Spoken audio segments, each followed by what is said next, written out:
Ever wonder how some investors can afford to buy investment properties when they don't have these massive paychecks? It comes down to a secret tool called a DSCR loan.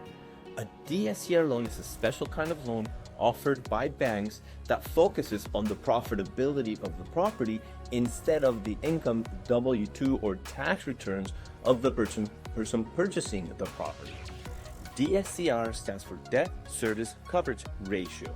It is a special ratio that considers the property's income versus its expenses.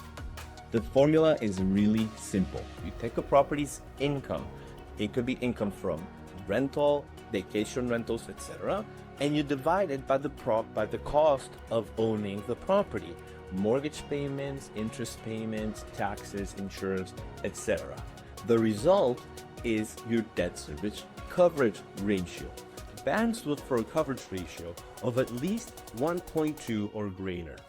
If you can find an investment property that can produce an income of a ratio of 1.2 or bigger, then you're very likely to be able to receive a loan on the property, regardless of your personal income.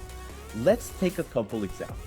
Let's say a property produces $5,500 a month worth of rental income. The cost to own the property, including mortgage, interest, etc., is $4,200. When you divide the income divided by the expenses, you get a ratio of 1.31.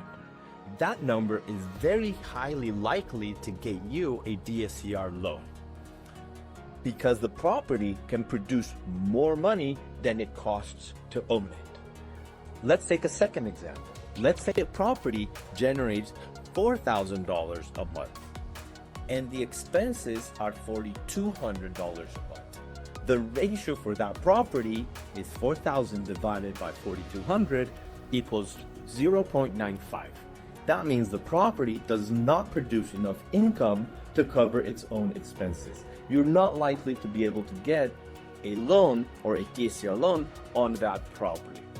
Now, if you have interest in investing in a property and you want to explore more about DSCR loans and see if you qualify, leave a comment below or give me a call. I'd be glad to talk to you about the potential of investing without really considering your personal income into the matrix. Of course, these properties or these investments still require you to put in a down payment of approximately 20%, and you still need to have good credit scores. But if you can qualify for those two factors and you think you'd be interested in investing in real estate, give me a call. Let's make your investment dreams a reality. Let's explore if a DSCR loan is right for the property you want.